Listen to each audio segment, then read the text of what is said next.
குமரி மாவட்டத்தில் குழித்துறை அருகே தன்னுயிர் தந்து இருவரின் உயிரை காப்பாற்றிய பீட்டர் ஜான்சன் குடும்பத்திற்கு முதலமைச்சர் ஸ்டாலின் நிவாரணம் அறிவித்திருக்கிறார்.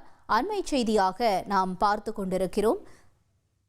தொடர்ந்து எமது செய்தியாளர் பாஸ்கர் விவரங்களை வழங்கிட நாம் கேட்கலாம். பாஸ்கர், வணக்கம். இந்த சம்பவத்தில் என்ன நிகழ்ந்தது, மேலும் முதலமைச்சரினுடைய இந்த ஆறுதலும் தொடர்ந்து நிவாரண அறிவிப்பு தொடர்பான தகவல்களையும் பகிர்ந்துக்கோங்க.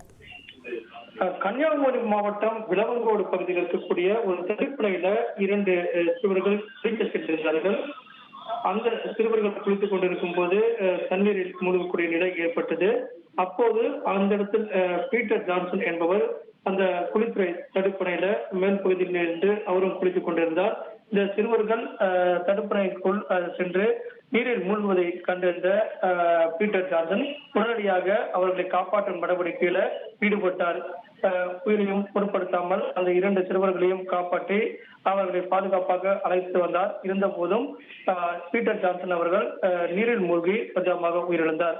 இந்த செய்தி அறிந்த தமிழக முதலமைச்சர் பீட்டர் ஜான்சன் குடும்பத்திற்கு ஆழ்ந்த இரங்கலை தெரிவித்திருக்கிறார். அதே நேரத்தில் தனது உயிரையும் பொருட்படுத்தாமல் அந்த 2 சிறுவர்களையும் காப்பாற்றிய ஒரு சிறுமியும் தியாகத்தையும் போற்றும் வகையில 10 லட்சம் ரூபாய் பொது நிவாரணத்திலிருந்து வழங்க அவருடைய குடும்பத்துக்கு உத்தரவிட்டிருக்கிறார் தமிழக முதலமைச்சர் மு.க. ஸ்டாலின்.